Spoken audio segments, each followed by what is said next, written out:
ভিডিওটি দেখার আগে সবার কাছে ছোট্ট একটি রিকোয়েস্ট করতে চাই, প্লিজ প্লিজ প্লিজ যারা ভিডিওটি দেখবেন সবাই একটা করে সাবস্ক্রাইব করে দিবেন। আপনাদের ভালোবাসা পেলে এমন ভিডিও আরও উপহার দিব।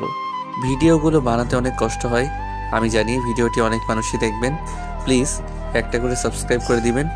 সবাইকে পুরো গল্পটি দেখার জন্য অনুরোধ রইল। আর যারা আমাকে ভালোবাসে তারা একটা করে লাইক করে দেখিয়ে দিবেন। Love you all. তো চলুন আজকের ভিডিওটি শুরু করা যাক।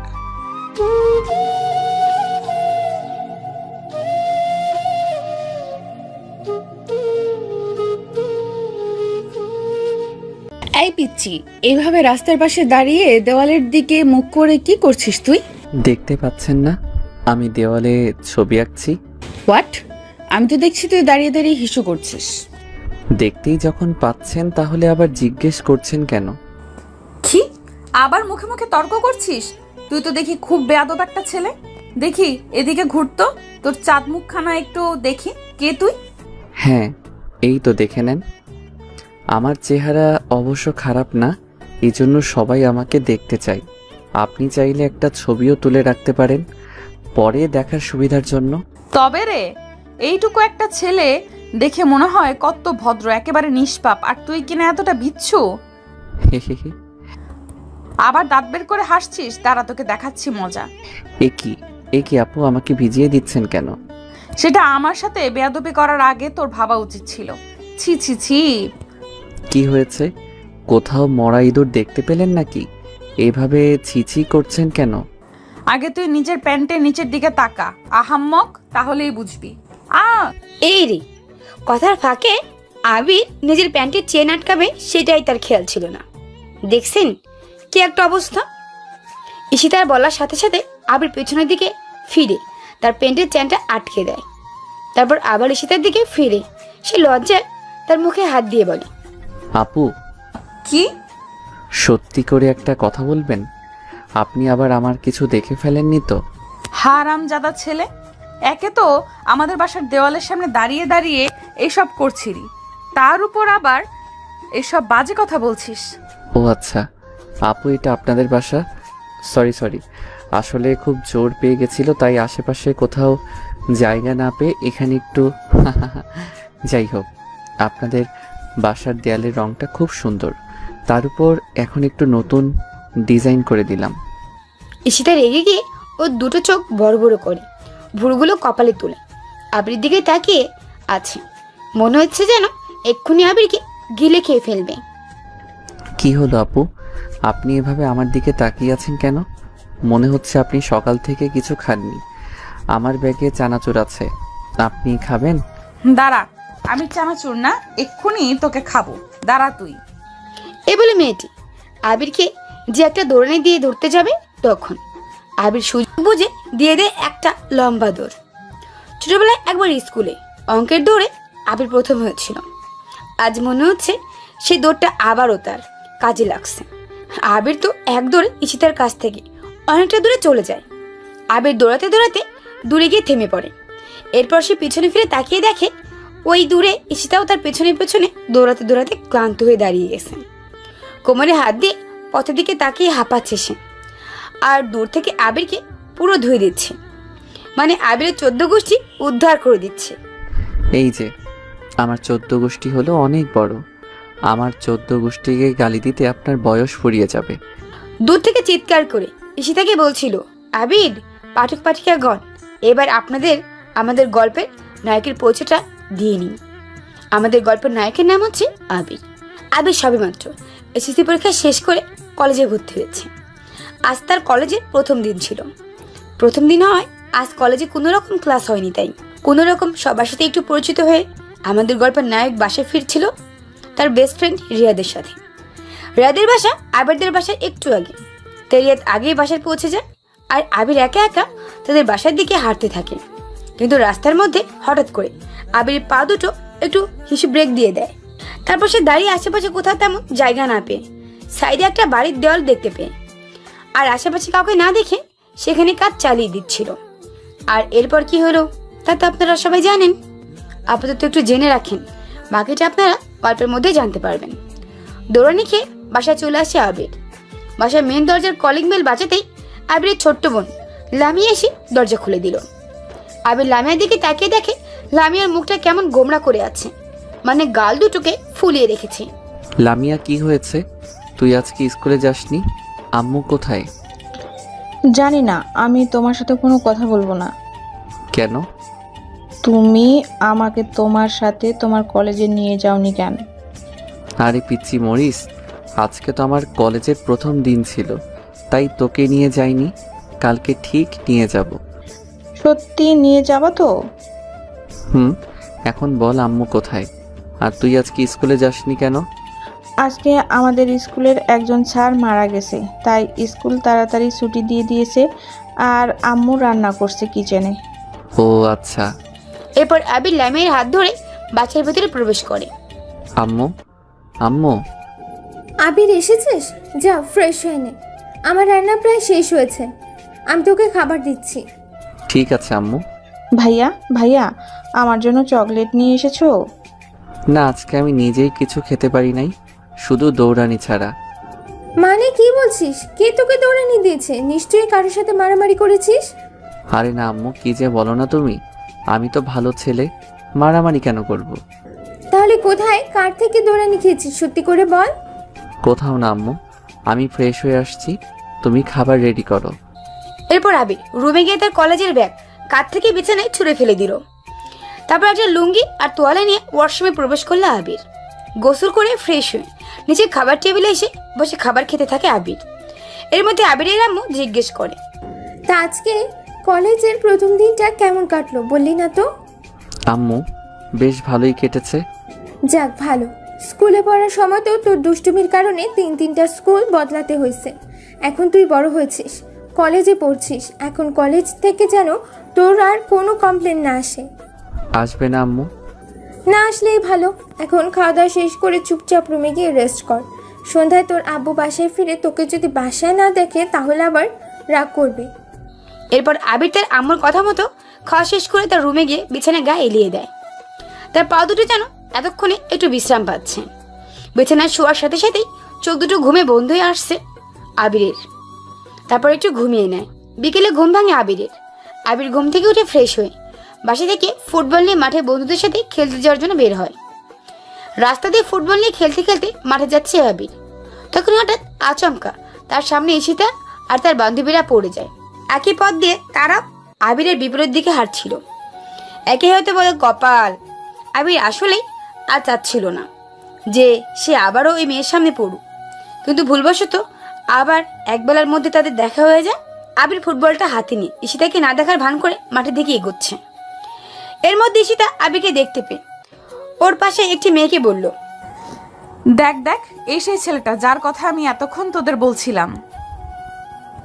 এই দেখ, এখন আবার এসব কি ছোট ছোট প্যান্ট পরে আমাদের সামনে দাঁড়িয়ে আছে। আপু, আমি মাঠে খেলতে যাচ্ছি, আর বিকেলে কেউ কোথাও খেলতে গেলে ফুল প্যান্ট আর টাই টি শার্ট পরে খেলতে যায় না নিশ্চয়ই? তুই আবার আমার সাথে ঝগড়া করছিস? এই দেখছিস, এখন কিন্তু আমি একা না, আমার সাথে এরা দুজনও আছে। এখন বেশি বললে না তোকে একদম তুলে নিয়ে গিয়ে ওই কই মাছের পুকুরে ফেলে দিয়ে আসবো, তখন বুঝবি মজা। ওরে বাবা, আমি তো খুব ভয় পেয়ে গেছি। সরি আপু, আমার আসলে ভুল হয়ে গেছে, আমি আপনাকে চিনতে পারিনি, সরি। তাহলে এরপর থেকে চিনে রাখিস আমায়। আমি হলাম ঈশিতা চৌধুরী, এই শহরের নামকরা বিজনেসম্যান আরমান সাহেবের একমাত্র মেয়ে। ও আচ্ছা, আপনি তাহলে আরমান আঙ্কেলের মেয়ে? আপনাকে দেখে তো মনে হয় না। আপনার আব্বু তো একজন শান্ত সৃষ্ট মানুষ, তাহলে আপনি এমন রাগী কেন হলেন? আমার মনে হয় না আপনি আরমান আঙ্কেলের মেয়ে। তাহলে তোর কি মনে হয়? মনে হয় আপনি পৃথিবীতে আসার সময় হসপিটালের বেডে আরমান আঙ্কেলের মেয়ের সাথে বদলে যাওয়া অন্য কারো মেয়ে। কি? এবার সাইডে করুন, আমাকে যেতে দিন। দিব, তার আগে তোকে একটু শিক্ষা তো দিয়ে নেই, যেন পরবর্তীতে আর সিনিয়রদের সাথে মুখে মুখে তর্ক করতে না পারিস। ও আচ্ছা, আপু আপু কি হলো? কিছু না, আপনারা প্লিজ আর 3 সেকেন্ড এখানে এভাবে দাঁড়িয়ে থাকেন প্লিজ। কেন? কেননা ওই যে আপনাদের পিছনে যে বড় গাড়িটা দ্রুত গতিতে ছুটে আসছে, সেটা এক্ষুনি আপনাদের 12টা বাজিয়ে দিবে। প্লিজ প্লিজ, আপনারা কোথাও যাবেন না, এখানে এভাবে দাঁড়িয়ে থাকেন। কি এই বলে কি তার যেই পিছনে ঘুরে দেখতে যাবে, এর মধ্যে আবির দৌড়ে সেখান থেকে গায়েব হয়ে যায় আর মাঠে এসে হাঁপাতে থাকে। আবিরকে এভাবে হাঁপাতে দেখে তার বন্ধু রিয়াদ বলে, কিরে মামা, তুই এভাবে হাঁপাচ্ছিস কেন? আর তোর আসতে এত লেট হলো কেন? প্রায় তো সন্ধ্যা হয়ে আসতেছে, এখন আসলি যে? আর বলিস না দোস্ত, এই একটা মেয়ে বারবার আমার চোখের সামনে পড়ে আমাকে শাসাচ্ছে। কি, কোনো মেয়ে যে কিনা আমার বন্ধুকে শাসাচ্ছে? তুই শুধু একবার ওই মেয়েটার নাম বল, ও কোথায় থাকে, নাম কি বল আমাকে, আমি বাকিটা দেখে নিচ্ছি। ও নাকি আরমান আঙ্কেলের মেয়ে, নাম ঈশিতা না শীতিতা কি যেন বলছিল। কি বললি? আরমান আঙ্কেলের মেয়ে? কি রে, শুনে এমন তোতলাতে শুরু করলি যে, মনে হয় সব হাওয়া বের হয়ে গেল তোর। আরে মামা, তুই কি করছিস ওনার সাথে? আমি কি করতে যাব, উল্টো উনি তো আমাকে সকালে লেকচার দিচ্ছিল। বলিস কি? যাই হোক, ওনার সাথে রেগে গিয়ে আবার উল্টাপাল্টা কিছু করে বসিস না। আমি শুনেছি মেয়েটা নাকি হেভি ডেঞ্জারাস। এর আগেও ওর খালামণির সাথে ডাকে থাকতো, সেখান থেকে 2 মাস হলো এখানে এসেছে। ও আচ্ছা, তাই নাকি? ম্যাডাম তাহলে শহরে ছিল এতদিন? তারপর আবির আর রিয়াদ দুজন মিলে এই বিষয়ে আরেকটু কথা বলে, খেলা শুরু করে দেয় আর সন্ধ্যার আগেই খেলা শেষ করে বাসায় ফিরে আসে। বাসায় এসে ফ্রেশ হয়ে ছাদে একটু হাওয়া পরিবর্তন করতে যায় আবির। আবির তাদের বাসার ছাদে এক কোণে দাঁড়িয়ে দাঁড়িয়ে ইয়ারফোনে গান শুনছিল আর আকাশের চাঁদের দিকে তাকিয়ে নিজের মুড চেঞ্জ করছিল। কিন্তু আবির খুব বেশিক্ষণ এভাবে ছাদে দাঁড়িয়ে চাঁদের আলো উপভোগ করতে পারে না। এর মধ্যে আবিরের আম্মু ডাক চলে আসে ডিনারের জন্য।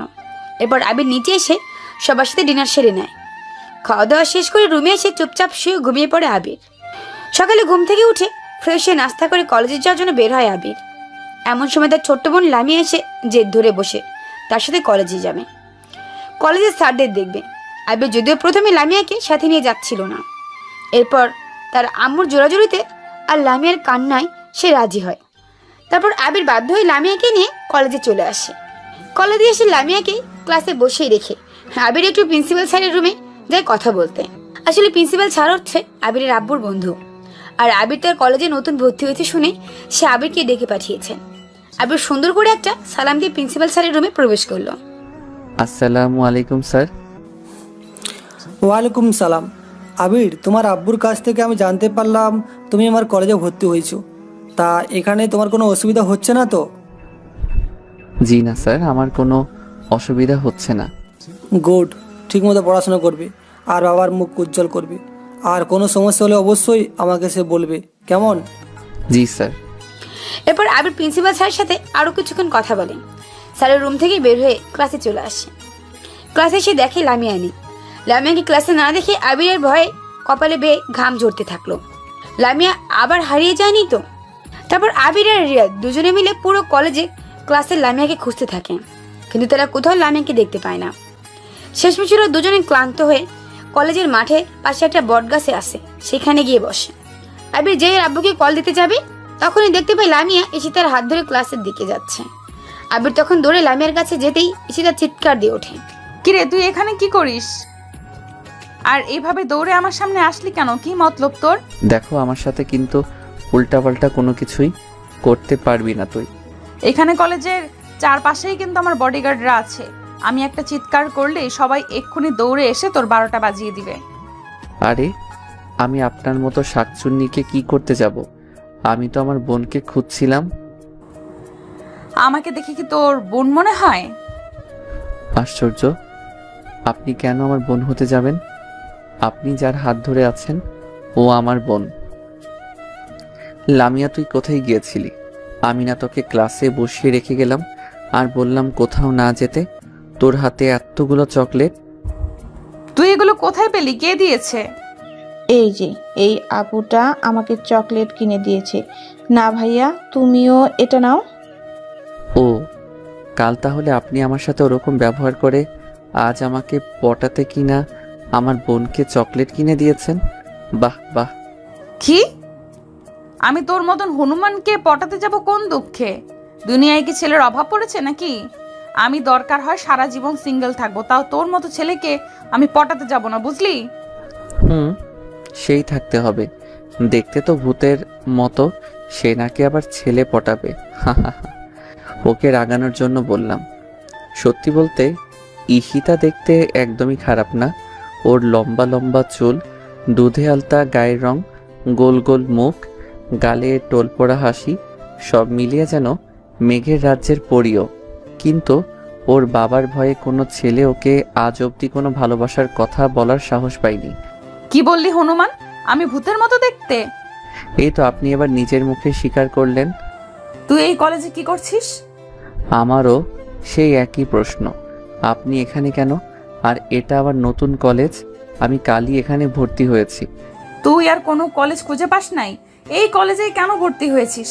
এটা আমার কলেজ, আমি এখানে অনার্স দিতেও বসে পড়ি। আমি শুনেছি এই কলেজে নাকি পড়াশোনা ঠিকমতো হয় না, তাই বেছে বেছে এই কলেজটাতেই ভর্তি হয়েছি। আপনিও কি আর কোনো কলেজ খুঁজে পাননি?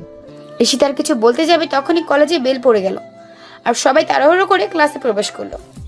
আবির ও লামিয়াকে নিয়ে ক্লাসে এক কোণারে একটা বেঞ্চে বসে পড়লো।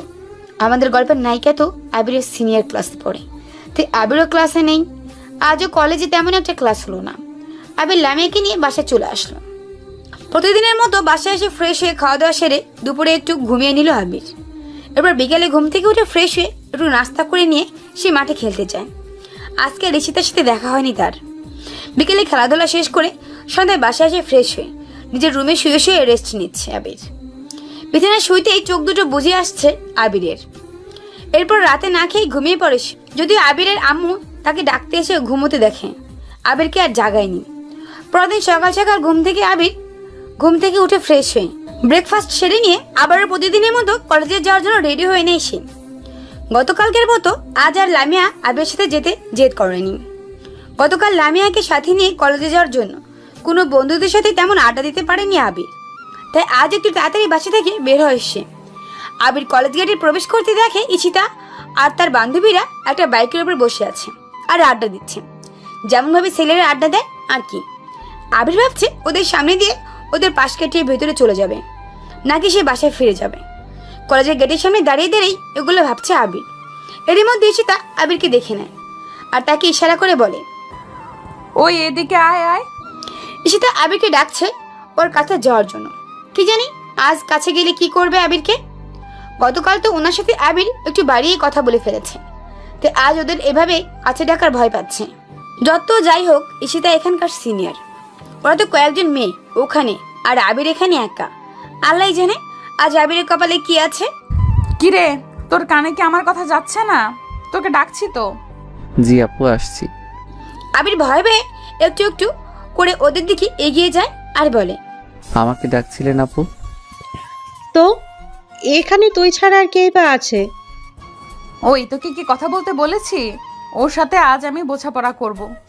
কিরে, কাল তো খুব ফটর ফটর কথা বলছিলি, আজ এত ভালো ব্যবহার কেন? আপু আমি কিছু করিনি, প্লিজ আমাকে মাফ করে দেন। তোকে মাফ করে দিব? কেন মনে নেই?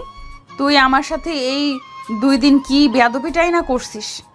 বিশ্বাস করেন আপু, আমি সত্যি আপনাকে তখন চিনতে পারিনি, তাই তো একটু দুষ্টুমি করছিলাম আপনার সাথে। এরপর থেকে আমি আর আপনার সাথে কোনো রকম বেয়াদবি দুষ্টুমি করব না, প্রমিস। চুপ, আর একটাও কথা বলবি না। তুই জানিস তো আমি কে? আমার নাম ঈশিতা চৌধুরী। হ্যাঁ, সেদিন বললেন তো, খুব সুন্দর নাম আপনার। ওই পাম দিচ্ছিস? কিরে, কথা বলছিস না কেন? আপনি না বললেন কথা না বলতে? মুখে মুখে কথা বলিস, তোকে তো আজ। কথাটা বলে ঈশিতা যেই আবিরের গলায় থাপ্পড় দিতে যাবে তখন সাথে সাথে আবির নিজের চোখ বন্ধ করে নেয় আর মনে মনে বলে, দেখ কেন যে কলেজে ভর্তি হতে গেলাম। বেশ কিছুক্ষণ হলো আবির চোখ বন্ধ করে আছে, কিন্তু এখনো তার গালে কিছু পড়ছে না। যাকগে, আমাদের আবিরের কপালটা মনে হয় ভালো। এরপর আস্তে আস্তে চোখ খুলে আবির চোখ খুলে দেখে ঈশিতা আর ওর বান্ধবীরা সবাই মিলে তার দিকে তাকিয়ে দাঁত বের করে খিলখিল করে হাসছে। ওদের এভাবে হাসতে দেখে আবির লজ্জায় বোকার মতো সেখানে চুপচাপ দাঁড়িয়ে থাকে। ওই তোদের আমি হাসতে বলেছি? চুপ কর সবাই।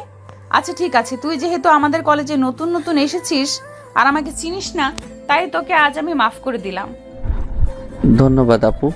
আরে দাঁড়া দাঁড়া, আমি তোকে মাফ করব, তবে আমার একটা শর্ত আছে। কি শর্ত আপু? আমি তোকে এখন থেকে যা বলবো তো সেটাই করতে হবে, আমার সব কথা শুনতে হবে। ঠিক আছে আপু, তাই শুনবো।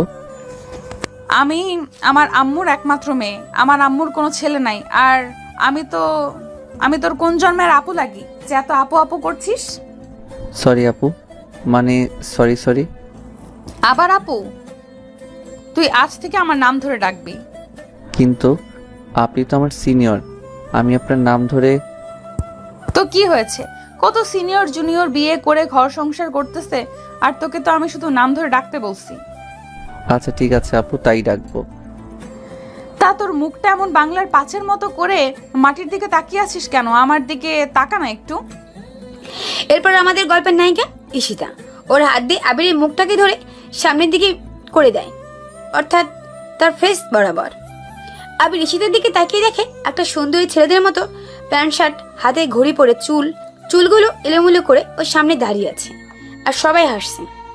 এই তো এবার ঠিক আছে, আমাদের নতুন বাবুটা। আপু এবার তাহলে আমি যাই। কি আবার আপু? বললাম না নাম ধরে ডাকবি না। তোকে দেখছি একটা শাস্তি না দিলে তোর মনে থাকবে না। এদিকে শাস্তির কথা শুনে তো আবির কলিজা শুকিয়ে যায়, না জানে আবার কি করতে বলে তাকে। ভয়ে ঘাম ঝরতে থাকে আবিরের। এরপর ঈশিতা ওর ব্যাগ থেকে একটা লাল গোলাপ বের করে আবিরের দিকে বাড়িয়ে দিয়ে বলে, এই না ধর, এই ফুলটা নে। ফুল দিয়ে কি করবো আপু? সরি ঈশিতা। এটা দিয়ে এই যে দেখ, ওইখানে একটা মেয়ে নীল শাড়ি পরে দাঁড়িয়ে আছে, তাকে গিয়ে এই ফুলটা দিবি আর বলবি তুই ওনাকে ভালোবাসিস, আই লাভ ইউ। আপু আমি এটি করতে পারবো না। ওই কি বললি তুই? তুই আমার কথা মানবি না? তোকে তো আজ আমি গিলে খেয়ে ফেলবো, তাড়াতাড়ি যা বলছি। আবির তখন চিপায় পড়ে ভয়ে ভয়ে গলায় একটা ঢোক গেতে থাকে। দেখো ছেলে, তুমি যদি ঈশিতার কথা না শোনো তাহলে কিন্তু খুব খারাপ হয়ে যাবে, আর তো তোমাকে ছাড়বে না, তাই ও যা বলছে তাই করো। কি আর করার? আবির তখন বাধ্য হয়ে ভয়ে ভয়ে ওদের দেখানো সেই নীল শাড়ি পরা মেয়েটার দিকে এগুতে থাকে। আবির যত সামনে এগোয় তত যেন ভয় বাড়তে থাকে আবিরের। ঠিকই বলছিস, ও ভয়ে আজ কাঁপতেছিল, অনেক মজা হলো। আজ কি বল? এই তো কিছুই না, সবে তো মাত্র শুরু। মানে তুই আরো কিছু করতে চলেছিস ওর সাথে? সেসব পরে, এখন ওকে নীল শাড়ি পরা মেয়েটার কাছে পাঠালাম, সেটা কে জানিস? আমাদের তানিয়া ম্যাডাম। কি বলছিস? তাহলে তো ছেলেটার কপালে আজ দুঃখ আছে, ম্যাডাম যে রাগী। ঠিক বলেছিস। আচ্ছা চল আমরা সবাই ওই কোনায় গিয়ে লুকিয়ে লুকিয়ে দেখি ওর কি অবস্থা হয়। আচ্ছা বান্ধবী চল। তারপর সবাই একটা কোনায় গিয়ে আড়াল হয়ে যায়। আবির ফুলটা হাতে নিয়ে নীল শাড়ি পরা মেয়েটির পেছনে গিয়ে দাঁড়িয়ে আছে। ভয় পেয়ে কিছু বলতে পারছে না আবির। এর মধ্যে নীল শাড়ি পরা তানিয়া ম্যাডাম পেছনে ফিরে তাকালেন আর আবিরকে দেখে বললেন, এই ছেলে, এভাবে আমার পিছনে এসে দাঁড়িয়ে আছো কেন? না মানে আপু। আচ্ছা বলো, আমার পিছনে এভাবে দাঁড়িয়ে আছো কেন? মানে আপু, এই ফুলটা আপনার জন্য, প্লিজ এটা নেন। ফুল? তোমার ফুল আমি কেন নিব? কেননা ফুলটা আপনার জন্য। ফুলটা আমার জন্য কেন? ভাবলাম পেছনে ঈশিতা আর ওর বান্ধবীদের দেখিয়ে দিয়ে সব সত্যি কথা বলে দিব। এই ভেবে আবির পিছনে ফিরে তাকিয়ে দেখে ওরা কেউ নেই। কি হলো বলো, আমাকে ফুল দিচ্ছ কেন? এখন আবির কি বলবে বুঝতে পারছে না, আর না বলতে পারলে তো আজ তার খবর আছে। তখন আবির অন্য একটা টিপস কাজে লাগায়। সে জানে মেয়েদের প্রশংসা করলে নাকি মেয়েরা খুব সহজে গলে যায়, তাই আজ এই টিপসটাকে কাজে লাগায় আবির। আসলে আপু, নীল শাড়িতে আপনাকে অনেক সুন্দর লাগছিল, তাই নীল শাড়ির নীলপরীর হাতে লাল রক্ত জবা গোলাপ ফুল আরো অনেক সুন্দর লাগবে, তাই এই ফুলটা আপনার জন্য। তাই বুঝি? হ্যাঁ আপু।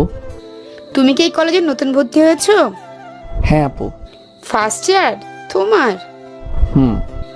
তাই নতুন নতুন কলেজে এসে মেয়ে পটানোর চান্স নিচ্ছ? না না আপু, আপনি ভুল বুঝছেন আমাকে, আমি মোটেও ওরকম ছেলে না।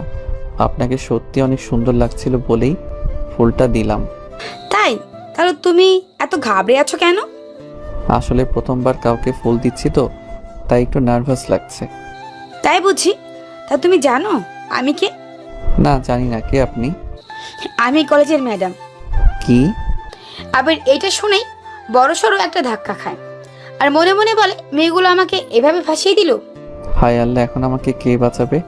ম্যাডাম, আমাকে মাফ করে দেন, আমি বুঝতে পারিনি। এই ছেলে, তুমি কান্না করছো কেন?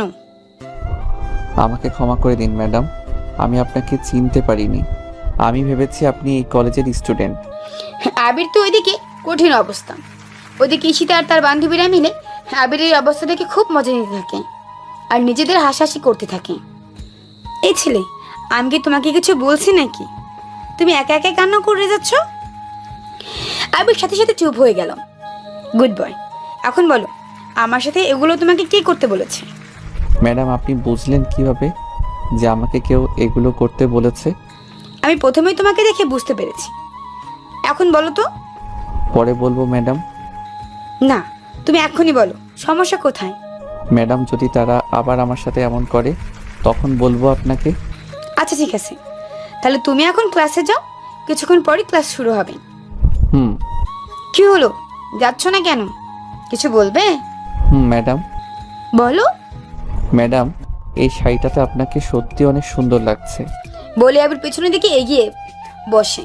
পেছনে এগুতেই তানিয়া আবিরের শার্টের কলার ধরে আবিরকে ওদের সাইডে আড়াল করে নিল। কিরে, তুই এতক্ষণ ধরে ম্যামের সাথে কিসের কথা বলছিলি? আপনি আমাকে যা শিখিয়ে দিয়েছিলেন আমি ম্যাডামকে সেটাই বলছিলাম। সত্যি তো? তুই আবার আমাদের নাম টাম ম্যাডামের কাছে বলে দিসনি তো? না। আচ্ছা ঠিক আছে, এখন সোজা তুই ক্লাসে যাবি, আর কোনো মেয়ের সাথে তুই কথা বলবি না। ঠিক আছে। আর এরপর আবির ভদ্র ছেলের মতো ক্লাসে চলে যায়। আবির ক্লাসে এসে দেখে তার প্রাণপ্রিয় বন্ধু রিয়াদ তার জন্য ক্লাসে বসে অপেক্ষা করছে। আবির রিয়াদের সামনে যেতেই রিয়াদ আবিরকে দেখে বলে উঠল, কিরে, তুই এতক্ষণ কোথায় ছিলি? আমি সেই কখন থেকে তোর জন্য অপেক্ষা করছি। আর বলিস না দোস্ত, আমার সাথে এতক্ষণ কি কি যে হয়ে গেল তা তুই ভাবতেও পারবি না। কি কি হলো মানে? তোকে কি আবার সিনিয়র কোনো ভাই ব্রাদার কট মেরে দিল নাকি? আবির, ঠিক আছিস? এরপর আবির রিয়াদের কাঁধে হাত রেখে তার পাশে বসে সব ঘটনা খুলে বলল। বলিস কি বন্ধু, তুই তো দেখি আজকে খুব বাঁচা বেঁচে গেছিস। বন্ধু, আজকে খুব জোর বেঁচে গেছি। আল্লাহ কোনো মতে এবার আমাকে বাঁচিয়ে নিয়েছে। তবে ঈশিতা আপু কিন্তু কাউকে এত সহজে ছাড়ে না। কলেজে যদি কোনো ছেলে কোনো মেয়েকে বিরক্ত করে তাহলে তাদের ঈশিতা আপু একদম জন্মশিক্ষা দিয়ে দেয়। আর তুই কিনা প্রথম দিনগুলোতেই ঈশিতা আপুর খপ্পরে পড়লি। যাই হোক, ওনার কাছ থেকে একটু সাবধানে থাকিস। তাই নাকি? কিন্তু দোস্ত, আমি তো এই মেয়ের চোখের সামনে পড়তে চাই না। নিয়তি বারবার আমাকে ওনার সামনেই ফেলে দেয়। বুঝলাম, ওনার কাছ থেকে সাবধান থাকাটাই ভালো। তুই তো জানিস ঈশিতার বাবা এই শহরের সবচেয়ে পাওয়ারফুল লোক। ওনার ভয়ে সবাই থরথর করে কাঁপে। আর বড় বড় সব লোকজন, মন্ত্রী মিনিস্টাররা ওনার কথায় উঠে বসে। এর আগেও ও দু একজন ছেলেকে নাকি মাঠের মাঝখানে সবার সামনে মেরেছিল আর কান ধরে তাদেরকে দাঁড় করিয়ে রেখেছিল মেয়েদের ইপটিজিং করার অপরাধে। ও, বুঝলাম। কি বুঝলি? ঈশিতা হলো ভালো গুন্ডি, ও শুধু বখাটে ছেলেদেরকেই শাস্তি দেয়। এর কিছুক্ষণ পর ঘন্টা পড়লো। ধীরে ধীরে সবাই ক্লাসে আসতে শুরু করলো। আবির ক্লাসের জানালায় সাইডটাতে মাঝখানে বসেছে, আর বাম সাইডে রিয়াদ বসেছে, আর ডান সাইডে সিটটা ফাঁকা। সবাই ক্লাসে এসে যে জায়গায় বসেছে। ওইদিকে ঈশিতা আর তার বান্ধবীরাও ক্লাসে যাচ্ছে। ঈশিতা যাওয়ার সময় জানালা দিয়ে আবিরের দিকে ভুরু কুচকে তাকিয়ে আবিরকে দেখছে। আবির এটা টের পেয়ে সে অন্যদিকে মুখ করে নেয়। বলা তো যায় না, ঈশিতা যদি আবার আবিরকে দেখে যদি ক্লাসের ভিতরে চলে আসে তখন। তারপর ক্লাস শুরু হলো। স্যার ক্লাসে আসলেন আর সব শিক্ষার্থীদের সাথে মত বিনিময় করতে লাগলেন। এর মধ্যে একটি মেয়ে লেট করে ক্লাসে প্রবেশ করে, যার নাম তাসনিম। তাসনিম স্যারকে সালাম দিয়ে সরি বলে ক্লাসের ভিতরে প্রবেশ করে। সে কোথায় বসবে সে সিট খুঁজতে থাকে। কোথাও সিট খালি নেই। না পেয়ে আবিরের পাশে স্যার তাসনিমকে গিয়ে বসতে বলে। এরপর তাসনিম আবিরের পাশে গিয়ে বসে। আবির মনে মনে ভাবছে এবার তার কি হবে। ওর পাশে একটা মেয়ে বসেছে, এটা যদি কোনোভাবে ওই গুন্ডি মেয়েটা দেখে ফেলে তারপর আবিরের উপর রাগ করে তখন কি হবে? এভাবে আবির কিছুটা সাইডে হয়ে যাচ্ছে, মানে ব্রেঞ্চের এক কোণানে গিয়ে রিয়াদের একদম পাশাপাশি বসেছে। মেয়েটা এটা লক্ষ্য করে আবিরকে উদ্দেশ্য করে বলে, ভাইয়া কোনো সমস্যা? আপনি এরকম করছেন কেন? না কিছু না। ভাইয়া আপনার নাম কি? আমি আবির, আপনি? আমার নাম তাসমিন জাহান মিম। আমি গতকাল কলেজে আসিনি, তাই আজই আমার প্রথম ক্লাস। যদি কিছু মনে না করেন তাহলে আমরা কি বন্ধু হতে পারি? আবির কিছু বলার আগে পাশ থেকে রিয়াদ বলে উঠল, হ্যাঁ হ্যাঁ, কেন নয়, আজ থেকে আমরা 3 জন বন্ধু। আবির মনে মনে ভাবতে থাকে, শালা রিয়াদ নিশ্চয়ই মেয়েটাকে পটাবে। তাই তো আমি কিছু বলার আগেই ও নিজেই মেয়েটির সাথে ফ্রেন্ডশিপ করে নিল। সত্যি এই হালাই 1 নম্বরে বজ্জাত, মেয়ে পটাতে এক্সপার্টও। যাই হোক, এরপর ধীরে ধীরে তারা 3 জন দুটো ক্লাসে শেষ করে। এরপর টিফিনের ঘন্টা পড়লো। টিফিন পিরিয়ডে সবাই বাইরে চলে যায়, শুধু আবির আর রিয়াদ ছাড়া। তারা দুজনে এখনো ক্লাসেই বসে আছে। আবির চল ক্যান্টিনে যাই, আজকে আমি তোকে খাওয়াবো। তুই তো সবসময় খাওয়াস, আজ আমার ভালো লাগছে না, আর ক্ষুধাও নাই। তুই যা, খেয়ে আয়। কেন ভালো লাগছে না? কি হয়েছে তোর? কিছু না, তুই যা গিয়ে খেয়ে আয়, আমি ক্লাসে আছি। ওকে, আমি তাহলে খেয়ে আসছি। আবির টিফিনের সময় ক্যান্টিনে গেল না, কারণ এই সময় ক্যান্টিনে ঈশিতা আর তার বান্ধবীরা বসে আড্ডা দেয়। তারা আবিরকে আবার কি না কি শুরু করে দেয়, সেই ভয়ে আবির আজ ক্যান্টিনে গেল না। রাত ক্যান্টিন থেকে খেয়ে ক্লাসে এসে আবার আবিরের সাথে বসে পড়ে। এবার দুজন মিলে আবার গল্প আড্ডায় মেতে থাকে। এসবের মধ্যেই দিয়ে টিফিন পিরিয়ড শেষ হলো এবং পুনরায় ক্লাস শুরু হলো। টিফিন শেষ হয়ে তাসনিম, অর্থাৎ যে মেয়েটি আবিরের পাশে বসেছিল, সে ক্লাসে এসে দেখে আবির আর রিয়াদ দুজনেই ক্লাসেই বসে আছে। তারপর বেঞ্চে এসে বসতে বসতে বলল, ওকে, কি ব্যাপার, তোমরা দুজন কি ক্লাস থেকে বের হওনি? না, আমরা আসলে ক্লাসে বলে কিছু নোট করছিলাম। ও আচ্ছা, তা আবির ভাইয়া কোনো কথা বলছেন না যে? আপনার কি মন খারাপ? না মানে এমনি। তারপর বলো। এরপর আবির আর তাসনিম দুজনে মিলে তাদের মধ্যে অল্প কিছুক্ষণ কথা বলে নেয়।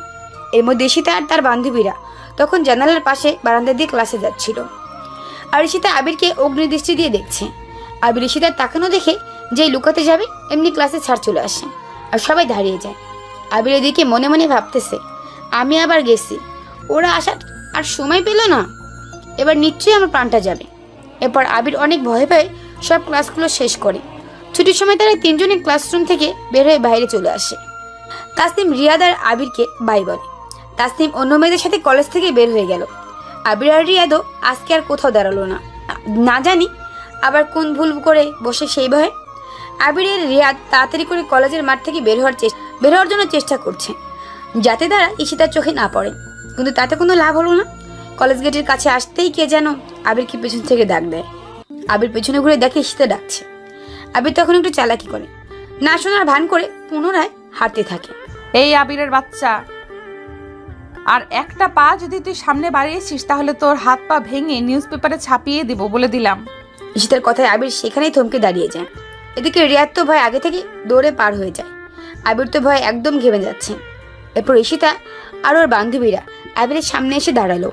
ওই, তুই আমার কথা শুনতে পাস না? আমি তোকে সেই কখন থেকে ডাকছি। জি, আপনি আমাকে পেছন থেকে ডাকতেছিলেন নাকি?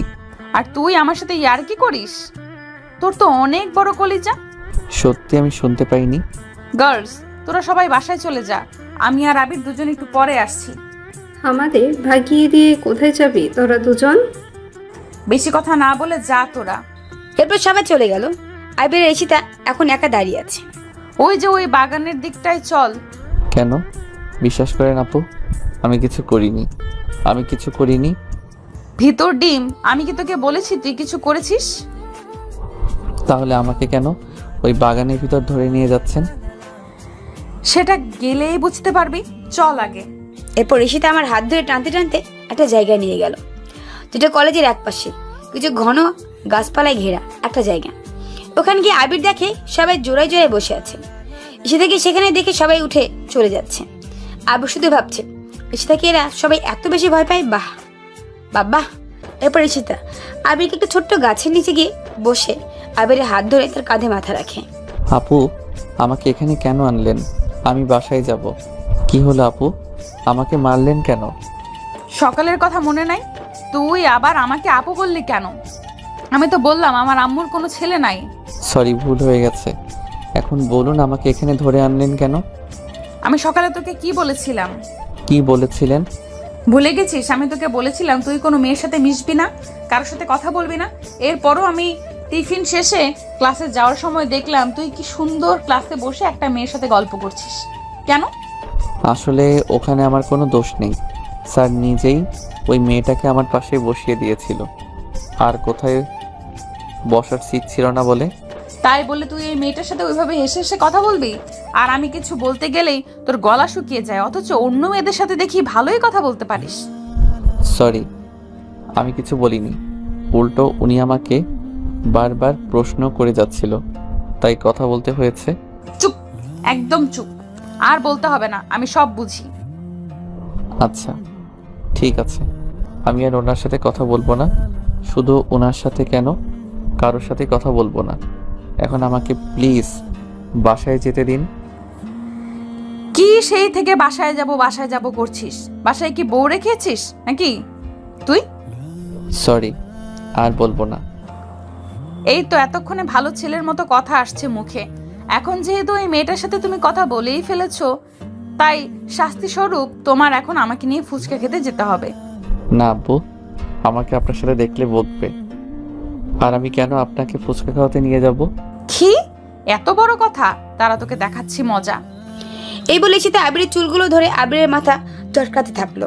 আর কুত্তা, পিচ্ছি কুত্তা, বিলাই, বান্দর, হনুমান, হাতি আরো কত সব বলে গালমন্দ করতে থাকে। প্লিজ আমাকে ছেড়ে দেন, আমি আর বলবো না। তুই আমাকে আবারও আপনি করে বলছিস? তুই আছিস, আমি তো ক্যাচ খেয়েই ফেলবো। এরপর ঈশিতা এক হাত দিয়ে আবিরের চুলগুলো ধরে ঝাঁকাতে থাকলো, আর অন্য হাত দিয়ে আবিরের গলা চেপে ধরলো। ও মা গো, বাবা গো, আমাকে মেরে ফেললো গো। চুপ চুপ, আর বলবি আমাকে আপনি করে? বল। না না, আমি এখন থেকে তোমাকে তুমি করে বলবো, আর ফুচকা খাওয়াতেও নিয়ে যাব। সত্যি তো? সত্যি সত্যি, 3 সত্যি। ঠিক আছে, তাহলে এখন চলো। এরপর ঈশিতা আবিরকে সাথে নিয়ে একটা ছোট্ট ক্যাফেতে নিয়ে গেল, আর ওয়েটারদেরকে দেখে 1 প্লেট ফুচকা অর্ডার করল নিজের জন্য। আবির এটাকে খাবে আর আবিরকে খাওয়াবে না নাকি? ফুচকা 1 প্লেট নিল। কি মেয়ে রে বাবা, শুধু নিজের জন্যই অর্ডার করলো।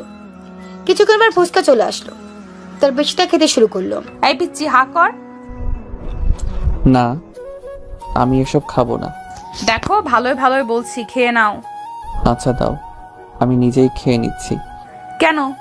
আমার কি হাতে সাপের বিষ আছে যে খেলে তোমার অসুবিধা হবে? হা করো বলছি। তারপর সেটা জোর করে আবেগে ফুচকা খাইয়ে দিল। এখন আমাকে বাসায় যেতে হবে, কারণ কলেজ ছুটি দিয়েছে প্রায় 2 ঘন্টা আগে। এখন বাসায় না গেলে আম্মু আবার চিন্তা করতে শুরু করবে। এরপর আমি তাড়াহুড়ো করে ক্যাফে থেকে বের হয়ে আসলাম।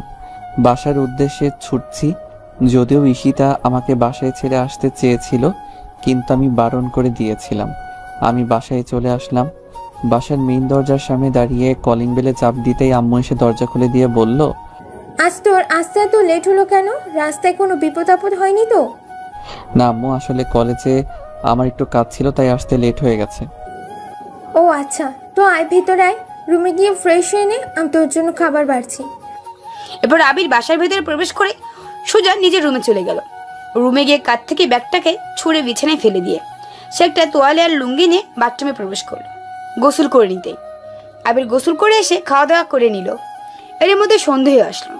আবির খাওয়া দাওয়া করে ফোনটা হাতে নিয়ে দেখে সন্ধ্যা 7টা বাজে। এরপর আবির বাইরে একটু হাঁটাহাঁটি করতে যায় আর তার বন্ধু রিয়াদকে কল দেয়। হ্যালো, আসসালামু আলাইকুম। বন্ধু, কোথায় তুই? ওয়ালাইকুম সালাম আবির, আমি রিয়াদ। হ্যাঁ জানি তো, তোকেই তো সালামটা দিয়েছি। বাব্বা, তুই হঠাৎ এত ভদ্র হয়ে গেছিস মানে?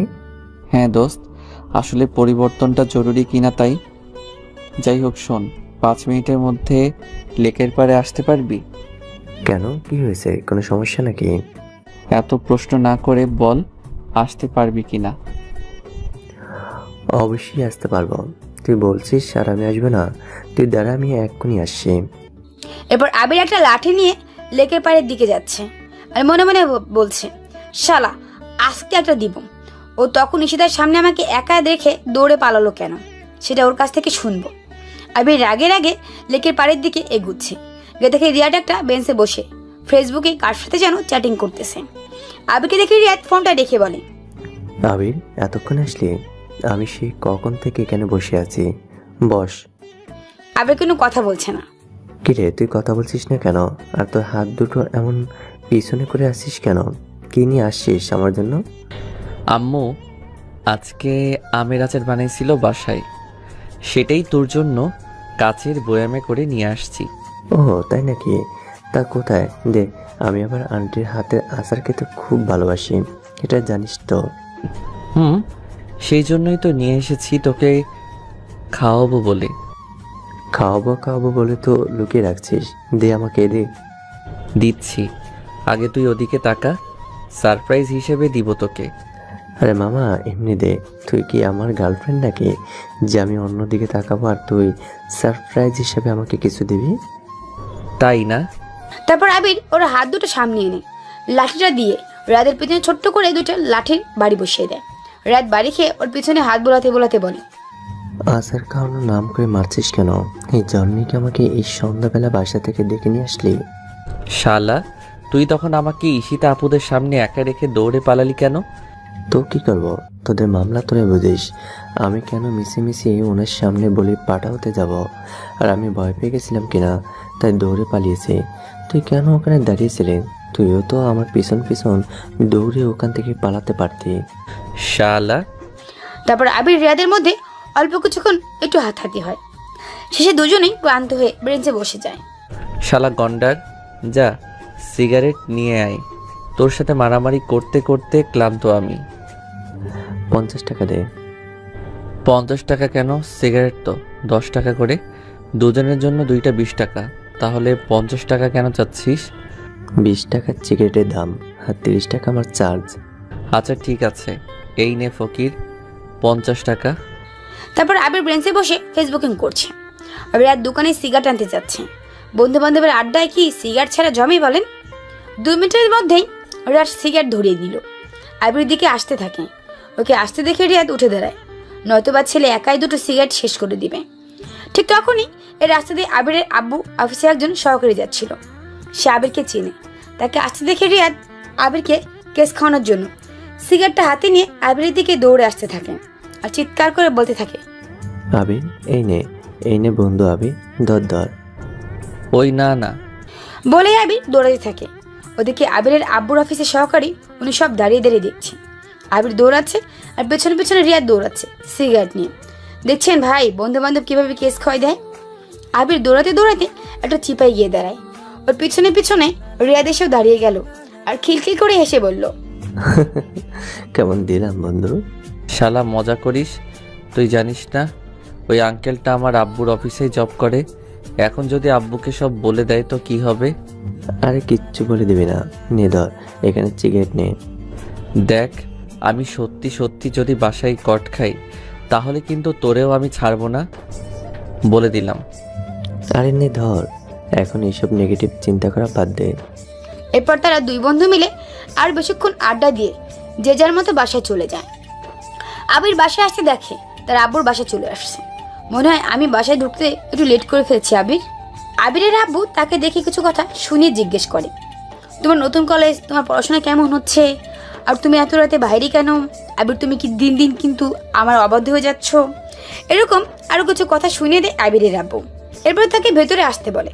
আবির বাসায় ভেতরে এসে আব্বু আম্মু সবার সাথে বসে রাতের খাবার খেয়ে নেয়। এরপর খাওয়া শেষ করে নিজের রুমে গিয়ে শুয়ে পড়ে। এর মধ্যে আবিরের ফোনে রিংটা বেজে ওঠে। আবির ফোনের স্ক্রিনের দিকে তাকিয়ে দেখে আননোন নাম্বার। তাই আবির আর ফোনটা রিসিভ করলো না, অমনি ফোনটাকে সাইড রেখে ঘুমিয়ে পড়ল। এভাবে আরো 2 সপ্তাহ কেটে যায়। আর এই 2 সপ্তাহের মধ্যে ঈশিতা আবিরকে অনেকভাবে টর্চার করে, আদরও করে। আদর বলতে আপনারা আবার অন্য কিছু মাইন্ড করেন না, এটা হচ্ছে অন্য আদর, যেটা আবিরের কেবল নিজের দিক থেকে অনুভব করতে পারে। ওইসব টর্চারের মধ্যে একসময় আবির ঈশিতাকে ভালোবাসতে শুরু করে, কিন্তু ওর ছেলেদের মতো চলাফেরা করানো আবির আর ভালোবাসাটাকে ঈশিতার সামনে প্রকাশ করে না। এভাবে খুনসুটি ঝরকার মধ্য দিয়ে দিনগুলো কাটছিল। একদিন সকালে আবির প্রতিদিনের মতো ঘুম থেকে উঠে ফ্রেশ হয়ে গা গোসল করে রেডি হয়ে 2 দিন পর কলেজে যাচ্ছিল। একটু তাড়াতাড়ি বাসা থেকে বের হয় আবির, কারণ গত 2 দিন সে কলেজে যায়নি, তাই কারোর সাথে দেখা হয়নি, কথা হয়নি। আবির তার আম্মুকে সালাম দিয়ে বাসা থেকে বের হয়। এরপর ধীরে ধীরে কলেজের দিকে এগোতে থাকে। কলেজের গেটে প্রবেশ করতেই আবির দেখে এখনো তেমন কেউ কলেজে আসেনি। আবির ক্লাসের দিকে যায়, ক্লাসরুমে গিয়ে দেখে তাসনিম একা একা ক্লাসে বসে আছে। তো আবির আর একা ক্লাসে তার সাথে থাকলো না। আবির ক্লাস থেকে বের হয়ে এসে মাঠের ভেতরে একটা গাছের নিচে এসে বসে। আবিরের পেছন পেছন তাসনিমও আসে। তাসনিম এসে আবিরকে পেছন থেকে ডেকে বলে, আবির ভাইয়া, তুমি এই 2 দিনে কলেজে আসোনি কেন? আসলে আমার বাসায় একটু প্রবলেম ছিল, তাই। ও আচ্ছা, তুমি আমাকে একটা হেল্প করতে পারবে প্লিজ? বলো কি হেল্প। বলছি আর এদিক ওদিক তাকাচ্ছি, যদি কোথাও থেকে আবার উশিতা চলে আসে আর আমাদের দুজনকে কথা বলতে দেখে। তুমি আগে আমাকে কথা দাও যে তুমি আমাকে হেল্প করবা। আগে বলো, যদি আমার সাধ্য মতো হয় তাহলে নিশ্চয়ই করব। আসলে আমি তোমার বন্ধু রিয়াদকে পছন্দ করি, ভালোবাসি। কি? হ্যাঁ, রিয়াদকে হাই স্কুল লাইফ থেকেই ভালোবাসি। আমি ওকে স্কুল লাইফ থেকেই চিনি, কিন্তু ও আমাকে চেনে না। আসলে আমাদের সামনের বাসায় ওরা ভাড়া থাকতো, সেখান থেকেই আমি ওকে চিনি। আর ধীরে ধীরে আমার ওকে ভালো লাগতে শুরু করে। এখন আমি ওকে ভালোবাসি, কিন্তু বলতে পারি না। আর বলবোই বা কীভাবে? ও তো আমার সাথে ঠিক করে কথাই বলে না। অনেক কষ্ট করে আমি ওর ফেসবুক আইডিটা নিয়েছিলাম। আমি একদিন রিয়াদকে জিজ্ঞাসা করি, তুমি আমার সাথে কথা বলো না কেন? তার উত্তরে রিয়াদ বলেছিল ওর নাকি আমার সাথে কথা বলতে লজ্জা লাগে, তাই আমার সাথেও বেশি কথা বলে না। তাই এখন যা করার আপনাকেই করতে হবে। এর মধ্যে আমি কি করব? তুমি রিয়াদের বেস্ট ফ্রেন্ড। তুমি যদি রিয়াদকে বলো আমি ওকে পছন্দ করি, আমি ওকে ভালোবাসি, তাহলে ও নিশ্চয়ই তোমার কথা শুনবে। ও কখনোই তোমার কথা ফেলবে না। তাই প্লিজ আমার এই উপকারটা করো। আমি রিয়াদকে ছাড়া বাঁচবো না। তাই? হুম। আচ্ছা থাক, আমার বন্ধুর জন্য আর তোমাকে মরতে হবে না। আমি দেখছি তোমাদের বিষয়টা, তুমি কোনো চিন্তা করো না। মনে করো তোমাদের কাজটা হয়ে গেছে। অনেক অনেক ধন্যবাদ আপনাকে আবির ভাইয়া। ভাইয়া এই চিঠিটা নেন, এইটা আমি আপনার বন্ধুকে দিয়ে দিন প্লিজ। আচ্ছা, দিয়ে দিব। তারপর আবির সেই তাসনিমের হাত থেকে রিয়াদের চিঠিটা নিয়ে যাবে। তখন কোথা থেকে যেন সেখানে ঈশিতা এন্ট্রি হয়, আর সে আবিরকে তাসনিমের চিঠিটা দিচ্ছে। সেটা দিতে দেখে নেয়। তাসনিম আবিরের হাতের চিঠিটা নিয়ে ক্লাসে চলে যায়। তারপর আবির কলেজ গেটের দিকে তাকিয়ে দেখে ঈশিতা তার দিকে অগ্নিদৃষ্টি নিয়ে এগিয়ে আসছে। আবির তখন চিঠিটা লুকিয়ে নেয়। এরপর ঈশিতা আবিরের সামনে এসে বলে, ওই শয়তান, তুই আবার ওই মেয়েটার সাথে কি কথা বলছিলি? আর আমাকে দেখে কি লুকোচ্ছিস? তোর হাতে কি দেখি? চিঠি। চিঠি মানে? ওই মেয়ে কি তোকে লাভ লেটার দিছে নাকি? আমি তো আজ ওকে মার্ডার করেই ফেলবো। ওর এত বড় সাহস! দেখি চিঠিটা আমার হাতে দে। না না, এটা তোমাকে দেওয়া যাবে না। আবির, আমি কিন্তু রেগে আছি, বেশি কথা বলবি না বলে দিলাম। চিঠিটা এক্ষুনি আমার হাতে দে। এরপর ঈশিতা জোর করে আবিরের হাত থেকে চিঠিটা কেড়ে নেয় আর চিঠিটা হাতে নিয়ে জোরে জোরে পড়তে থাকে। প্রিয়, আজ থেকে 2 বছর আগে আমি যখন তোমাকে প্রথম ছাদে খালি গায়ে অবস্থায় দেখেছিলাম, তখনই আমি তোমাকে দেখে ক্রাশ খেয়ে যাই এবং ধীরে ধীরে তোমার প্রতি একটা ভালো লাগা অনুভব হয়। আমি রোজ তোমায় লুকিয়ে লুকিয়ে দূর থেকে দেখতাম। প্রথমে দেখতেই তুমি আমার মনে জায়গা করে নিয়েছো। আমি তোমাকে কখন যে ভালোবেসে ফেলেছি তা আমি নিজেও জানি না।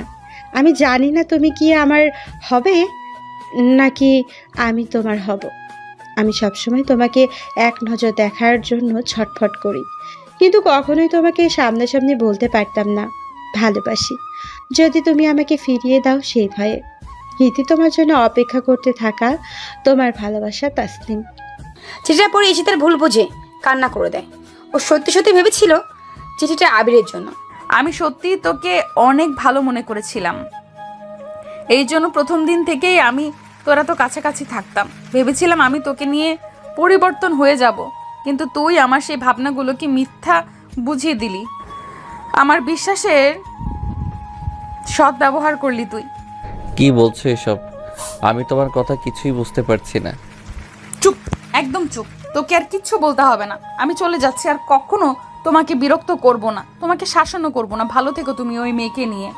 এরপর ঈশিতা আবিরকে আর কিছু বলার সুযোগ না দিয়ে কান্না করতে করতে আবিরের সামনে থেকে চলে যায়। আবির বুঝছে না ঈশিতা আবিরের পুরো কথাটা না শুনেই কেন চিঠিটা পড়ে এত রিয়াক্ট করলো। দূর থেকে তাসনিম এগুলো দেখে আবিরের কাছে এসে বলে, সরি ভাইয়া, আসলে এগুলোর জন্য আমি দায়ী। আমার জন্য এইগুলো হলো। তুমি ক্লাসে যাও, আমি বাসায় গিয়ে রিয়াদকে সব বলবো। আজকে আর ক্লাস করব না আমি। এরপর তাসনিম ক্লাসে চলে গেল। টিফিন পিরিয়ডের সময়ও ঈশিতার সাথে দেখা করে তাকে বলে, আসসালামু আলাইকুম আপু। ওয়ালাইকুম আসসালাম। তুমি তুমি এখানে কেন এসেছো? আসলে আপু ভুল ভাবছেন। থাক, তোমাকে আর কিচ্ছু বলতে হবে না। আমি যা বোঝার বুঝে গেছি। তুমি তো সকালে দেখলে না, আমি আবিরকে যা বলার বলে দিয়েছি। আমিও সামনে আর কখনো যাব না। তোমাদের মাঝে আমি আর আসবো না। তোমরা সুখী থাকো। আমি আসলে আবির ভাইয়াকে না, বরং ওনার বন্ধু রিয়াদকে পছন্দ করি। আর সেই কথাটি আমি আবির ভাইয়ের মাধ্যমে রিয়াদের কাছে পৌঁছেছিলাম। আর আপনি যে চিঠিটা পড়েছেন ওইটা আমার লেখা ছিল রিয়াদের জন্য। আবির ভাইয়ের জন্য রিয়াদকে ওই চিঠিটা দেওয়ার জন্য আমি চিঠিটা আবির ভাইয়াকে দেই। কি? হ্যাঁ, আপনি প্লিজ ভাইয়াকে ভুল বুঝবেন না, আমি সব সত্যিটাই বললাম। এরপর ঈশিতা পুরো ব্যাপারটা ক্লিয়ার হয়। আবির তো আজকে ক্লাস না করে বাসায় চলে গেছে। আবির বাসায় এসে ফ্রেশ হয়ে খাওয়া দাওয়া করে মন খারাপ করে নিজের রুমে শুয়ে আছে। কখন যে ঘুমিয়ে পড়ছে তা সে নিজেই বলতে পারে না। বিকেলে আজানের সাথে ঘুম ভাঙলো আবিরের। আবির ঘুম থেকে উঠে ফ্রেশ হয়ে অজু করে নামাজ পড়ে নেয়, যাতে তার মনটা একটু ভালো হয়। বিকেলে নামাজ পড়ে বাসায় আসে আবির। আবির বাসার সামনে এসে দরজা কলিং বেল বাজাতেই আবিরের আম্মু সে দরজা খুলে দেয়। কি রে বাবা, তোর মুখটা এমন শুকিয়ে আছে কেন? কিছু হয়েছে কি? না আম্মু, কিছু হয়নি। একটু ভারী কণ্ঠে বললাম। তোর গলাটা এমন শোনাচ্ছে কেন? বললাম তো কিছু হয়নি। এরপর আবির তার আম্মুকে পাশ কাটিয়ে বাসার ভিতরে প্রবেশ করে। আবার ওদের রুমে এসে শুয়ে পড়ে। আবিরের আম্মু তার পেছন পেছন রুমে আসে। আবির, তোর কি শরীরটা খারাপ লাগছে? কি হয়েছে তোর? আর আজকে কলেজ থেকে এত তাড়াতাড়ি চলে এসেছিস যে? এমনি আম্মু ভালো লাগছিল না তাই। তুই আমার সাথে মিথ্যে কথা কেন বলছিস? আম্মু আমার খিদে পেয়েছে, চলো খেতে দাও। তারপর আবির তার আম্মুকে নিয়ে নিচে খাবার টেবিলে যায়, যাতে খাবারের মাধ্যমে হলেও তার আম্মু একটু চুপ থাকে। আবির খাওয়া শেষ করে রিয়াদকে কল দেয়। হ্যালো বন্ধু। কি রে, তুই আজকে কলেজে এসে নাকি ক্লাস না করে চলে গেছিস? আমি এসে শুনলাম। আসলে একটা জরুরি কাজ ছিল, তাই তাড়াতাড়ি চলে আসতে হয়েছিল। ও আচ্ছা। রিয়াদ, তোকে একটা কথা বলার আছে, রাখবি তো আমার কথাটা? অবশ্যই দোস্ত, তুই বলবি আর আমি রাখবো না? তুই শুধু একটাবার বলি দেখ। আগে ওয়াদা কর আমার কথাটা তুই রাখবি। কি এমন কথা যার জন্য তুই ওয়াদা করিয়ে নিচ্ছিস? আসলে তাসনিম তোকে সেই স্কুল লাইফে চেনে আর তোকে ভালোবাসে। ও নাকি তোকে অনেকবার বলতে গিয়েও বলতে পারেনি। তুই যদি ওকে রিজেক্ট করে দিস সেই ভয়ে। তারপর আবির রিয়াদকে সব কথা খুলে বলে, যেগুলো তাসনিম তাকে বলতে বলেছিল। সবটাই শুনে রিয়াদ নিশ্চুপ। কি রে, তুই কথা বলছিস না কেন? আমি ওর চোখে তোর জন্য ভালোবাসা দেখেছি, তুই প্লিজ ওকে ফিরিয়ে দিস না। ও মানে কি, দেখ তুই কিন্তু কালকে কলেজে গিয়ে তাসনিমকে প্রপোজ করবি। আসলে আবির, সত্যি কথা বলতে আমারও তাসনিমকে ভালো লাগে, কিন্তু ওকে দেখলেই আমার কেমন যেন নার্ভাস লাগে, তাই ওকে তেমন কিছু বলতে পারি না। আরে বেটা, এরকম হলে কি আর ভালোবাসা পাবি? আর আমি এত কিছু জানি না, তুই কালকে তাসনিমকে প্রপোজ করবি, ব্যাস। আচ্ছা দেখে, কাল তুই কলেজে আসিস, দেখবো কি করা যায়। দেখ, আমি এত কিছু শুনতে চাই না, আমি যা বলছি তাই যেন হয়। এরপর আবির ফোনটা কেটে দিয়ে বাসার ছাদে গিয়ে ছাদের এক পাশে দাঁড়িয়ে আছে আর আকাশ দেখছে। কিন্তু আবির কিছুতেই আজকে কলেজের ঘটনাটাকে ভুলতে পারছে না। এই সাধারণ একটা বিষয় নিয়েছি তার সাথে এমন একটা রিয়াক্ট কেন করলাম, এগুলো ভাবতে ভাবতেই হঠাৎ পেছন থেকে তার আম্মুর ডাক আসলো। তখন বাসার ভিতরে চলে যায় আবির। আবির রুমে গিয়ে ফোনে গেমস খেলতে থাকে। আজকে আর পড়তে বসেনি সে, কারণ তার মনটা ভালো নেই। রাতে খাওয়া দাওয়া শেষে বিছানায় শুয়ে আছে আবির, কিন্তু কিছুতেই তার ঘুম আসছে না। বিছানায় শুয়ে সে শুধু এপাশ ওপাশ করতে থাকে। অনেকক্ষণ পর রাত 3টার দিকে সে ঘুমায়, যার জন্য তার সকালে বিছানা থেকে উঠতে অনেক লেট হয়ে যায়। আবিরের এমন কথাটা বলতেই আবিরের মনে পড়ে যায় রিয়াদ আর তাসনিমের কথাটা। তারপর আবির তাড়াতাড়ি করে লাফিয়ে ঘুম থেকে উঠে যায়। কি রে, কটা বাজে দেখেছিস? তুই এখনো বিছানায় শুয়ে কেন? কলেজে যাবি না নাকি? তাড়াতাড়ি ওঠ। আম্মু, আর একটু ঘুমাতে দাও না। তোর ঘুম, দাঁড়া আমি দেখাচ্ছি। এই বলে আম্মু রুমের ফ্যানটা অফ করে দিল। ব্যাস, বাঙালি মায়েরা আর যেটা ভালো পারে আর কি। আবির তাড়াতাড়ি ওঠ, না হলে তোর কলেজের জন্য দেরি হয়ে যাবে। আর আজকে কলেজে না গেলে কিন্তু তোর আব্বুকে আমি বলে দিব, তখন তোকে বকলে যেন আবার আমাকে বলিস না। আম্মু, আমাকে ঘুমাতে দাও, আমি আজ কলেজে যাব না। কলেজে যাবি না মানে? তুই না রাতে আমাকে বললি কাল যেন তোকে তাড়াতাড়ি ডেকে দেই। তারপর সে ফ্রেশ হয়ে নাস্তা করে কলেজের ব্যাগটা কাঁধে নিয়ে বাসা থেকে বেরিয়ে কলেজের উদ্দেশ্যে। রিয়াদ আবিরকে অনেকবার কল করেছে, কিন্তু আবির ঘুম থেকে উঠতে লেট করায় ওর কলগুলো ধরতে পারেনি। যাই হোক, তাড়াতাড়ি করে কলেজে চলে আসে আবির। আবির কলেজে এসে দেখে আজ কলেজে অনেকটাই হইহট্টগোল হচ্ছে, কিন্তু কেন? আবির কলেজের গেট দিয়ে ভেতরে প্রবেশ করতে ঈশিতার কয়েকজন বান্ধবী আবিরকে দেখে তার কাছে এগিয়ে এসে বলে, ভাইয়া আপনি এখানে? তাড়াতাড়ি আসুন, দেখবেন ওইদিকে কি হচ্ছে। কি হচ্ছে? কেউ সার্কাস দেখাচ্ছে নাকি? আরে আগে আসেন, তাহলেই সব বুঝতে পারবেন। তারপর আবির তাড়াহুড়ো করে ওদিকটা এগোতে থাকে। কলেজের বিল্ডিং এর সামনে যেতেই যেন আবিরকে কলেজের ছাদের উপর থেকে নাম ধরে ডাকতে থাকে। এই যে মিস্টার আবির, এখানে এখানে উপরে তাকান। কে? আবির উপরে দিকে তাকাইতে দেখে ঈশিতা কলেজের ছাদের উপর দাঁড়িয়ে নিচে লাফাতে যাচ্ছে, মানে সে সুইসাইড করতে যাচ্ছে। দেখো, এখন যদি তুমি আমাকে ভালোবাসি না বলো, তাহলে আমি এখান থেকে নিচে লাফ দিয়ে মরে যাব, বলে দিলাম। আরে কি আশ্চর্য, এইটা মরার কোনো পদ্ধতি হলো নাকি? মরবেন যখন দূরে কোথাও গিয়ে মরেন, আমাদের কলেজটাকে কেন বলির পাঠা বানাচ্ছেন? আপনি তো বাসায় মরতে পারেন। আমি সিরিয়াসলি বলছি, আর তুই আমার সাথে ফাজলামি করছিস। আমি কখনোই তোমার মতো মেয়েকে ভালোবাসবো না। কি বললে তুমি? ঠিকই বলেছি। ভেবে বলছো তো? আমি খুব ভালো করেই ভেবে বলেছি। এই বলে আবির ক্লাসরুমে প্রবেশ করতে যাচ্ছে, তখনই পিছন থেকে আবার ঈশিতার ডাক। এই যে মিস্টার আবির। আবার কি হয়েছে? আমার হাতে এটা কি দেখতে পাচ্ছো? কি? আবার একটা খাতা? এটা খাতা না, এটা আমার সুইসাইড নোট, যেটার মধ্যে আমি লিখেছি আবির আমাকে না ভালোবাসার কারণে আমি সুইসাইড করতে যাচ্ছি। আমার মৃত্যুর জন্য আবির দায়ী। কি? আমি তোমাকে না পেলে আমি তোমাকে আর অন্য কারোর হতে দিব না কখনো। আবির মনে মনে হয়তো ভাবছে, হায় আল্লাহ, আমাকে কোন বিপদে ফেললে? এ কেমন মেয়ে? আমি দ্বিতীয়বার যদি জন্মগ্রহণ করি, তাহলে এই মেয়ের সামনে তুমি ভুলেও যেন আমাকে না ফেলো। কি মিস্টার, ভালোবাসি বলবা নাকি লাভ দিব? ভাইয়া বললেন না ভালোবাসি, না হলে আপু কিন্তু সত্যি সত্যি লাভ দেবে। কিরে মামা বল, না হলে কিন্তু সত্যি সত্যি ঈশিতা উপর থেকে নিচে লাফ দেবে, তখন তুই পেশে যাবে কিন্তু। চুপ কর শালা, মনে হচ্ছে ওর সাথে প্রেম তুই করবি। তুই করিয়ে দিলে করব। ওই শালা কি বলিস? তোর গার্লফ্রেন্ড না তোর সাথে দাঁড়িয়ে আছে? কি হলো, তোমরা কি নিজেই সব গুজুর গুজুর ফুসুর ফুসুর করবে? আবির তাড়াতাড়ি বলবে নাকি আমি এখান থেকে লাভ দিব, কোনটা? এরপর এখানে উপস্থিত সবাই মিলে আবিরকে রিকোয়েস্ট করতে থাকে যে সে যেন তাকে ভালোবাসি বলে। আবির মনে মনে ভাবতেছে সে এখনো হয়তো একদম পাগল হয়ে যাবে। ভালোবাসি বলার আগেই মেয়ে এত জ্বালাচ্ছে, তাহলে ভালোবাসি বলার পর না জানি কি করবে, কে জানে, এসে ভাবছিল আবির। এরপর আবির নিচে দাঁড়িয়ে দাঁড়িয়ে এক প্রকার কান্না করার ভান করতে থাকে। এই কি পিচ্ছি, তুমি কান্না করছো কেন?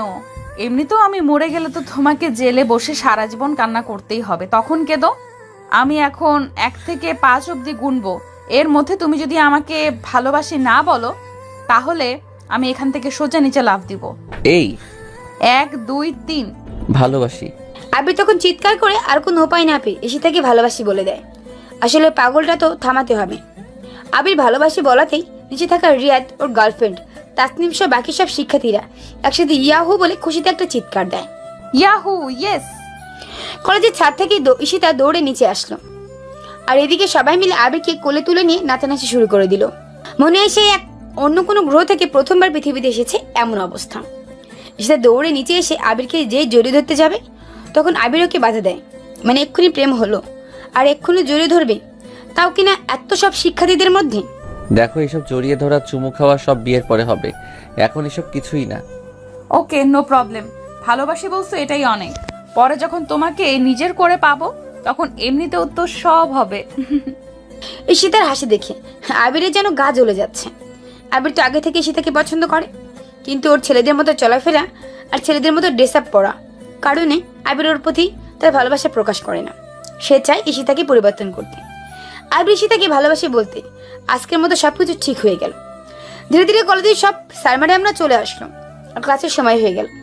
ক্লাসে বেল পড়ে গেল, সবাই যে যার মতো ক্লাসে চলে গেল। আবির আর রিয়াদও ক্লাসে চলে গেল। ঈশিতাও আবিরকে বাই বলে তার ক্লাসে চলে গেল। এরপর ক্লাসে তানিয়া ম্যাডাম আসলো। ম্যাডাম এসে একটু পর আবিরের কাছে এগিয়ে এসে আবিরের সাথে কথা বলে। কি ব্যাপার দুষ্টু ছেলে, কেমন আছো? জি আলহামদুলিল্লাহ। ম্যাডাম আপনি কেমন আছেন? ভালো। তো তোমাকে দেখে আজকে কেমন যেন মনে হচ্ছে। বাসা থেকে আম্মুর সাথে ঝগড়া করে এসেছো নাকি? না ম্যাডাম, কি যে বলেন না, আমি তো ভালো ছেলে। Good boy. এরপর ধীরে ধীরে কলেজে কয়েকটা ক্লাস শেষ করে আবির।